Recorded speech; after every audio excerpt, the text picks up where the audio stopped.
Shy friends, I have a clutch from a Volvo 2.5 Turbo, next generation after this one. They're different designs. One is gear-driven, the other is paddle-driven. That's how you screw the pulley to it. They're even visually very different.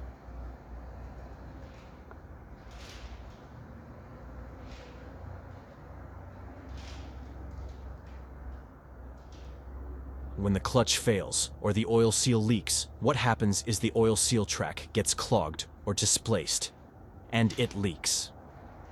The next generation clutch was run on good oil and serviced on time, so there is no fouling, and it does not leak. Leaking! Now we're going to open it up and flush it. Be careful. I make marks on the body to put it back together as it was.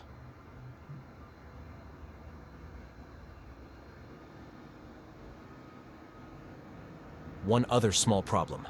It is difficult to center it, and there is a lot of free play in the mounts, so if you are not ready to finish the procedure, best not to start.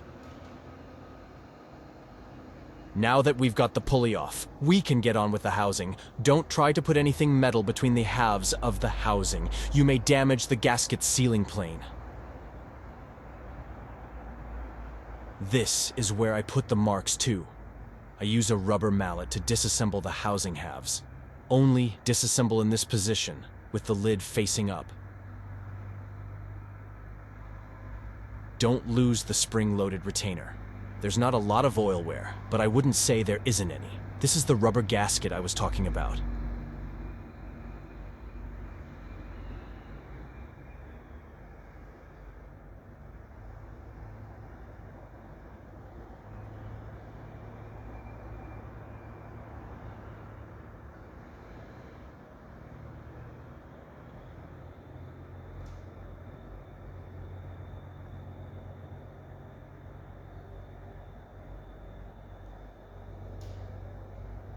If it has lost its properties, it should be replaced, although it looks not bad, quite elastic and higher than the body by about a millimeter.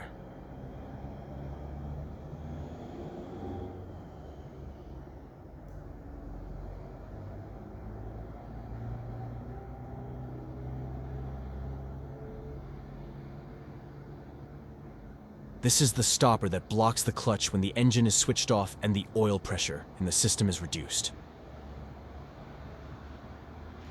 At the moment of starting the engine, when oil pressure appears, it unlocks and starts working, adjusting the timing. There is an oil channel to the stopper itself. Oil is fed under it and the stopper is unlocked.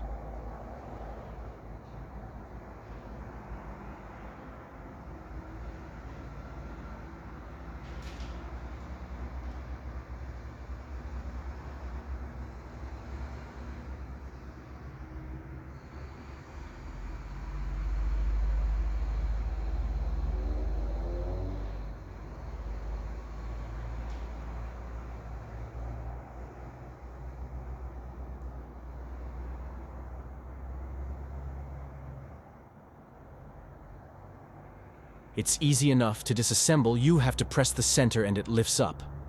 Why it's called a lobe or paddle. They stand inside the chamber when the oil pressure changes. It changes the opening angle. If the lobes or the housing inside is ruined, oil will flow inside the chamber, past the lobe.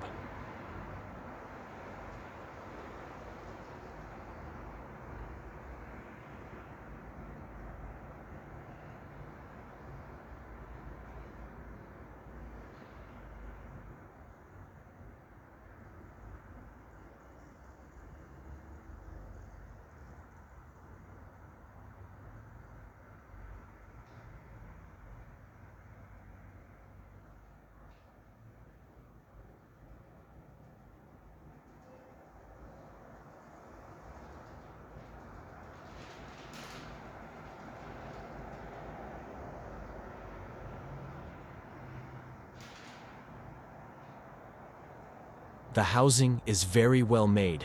You can see that they spared no expense on it. In some places, the walls are very thick. I always shorten the spring on the gland by 3 or 4 coils. Modern rubber has become very fast shrinking, and the new stuffing box does not fit tightly and after a short time.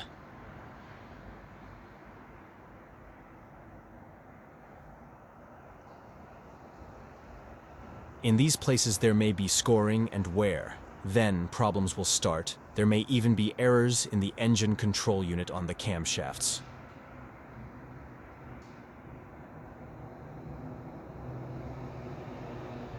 Now I will show you how the spring that presses the pedal should stand.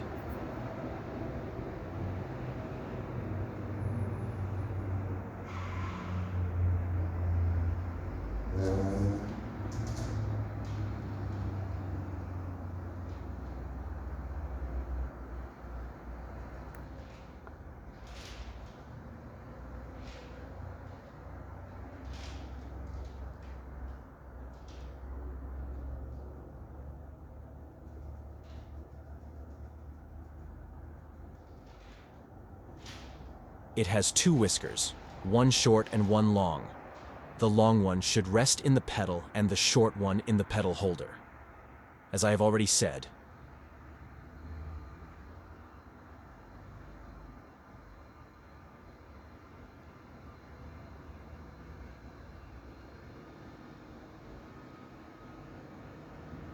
oil deposits can get into the chamber. They can also get under the stopper. Because of this, after installation on the car, the clutch can jam.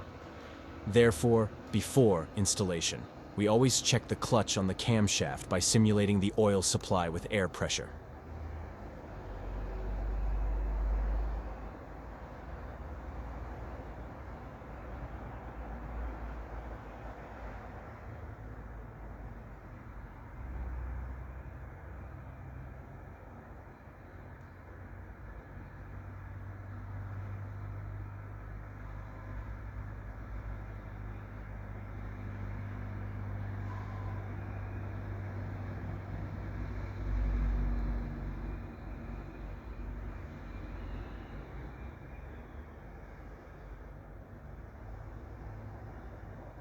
Thanks for watching this video. Bye for now, subscribe to the channel, and don't forget to like it.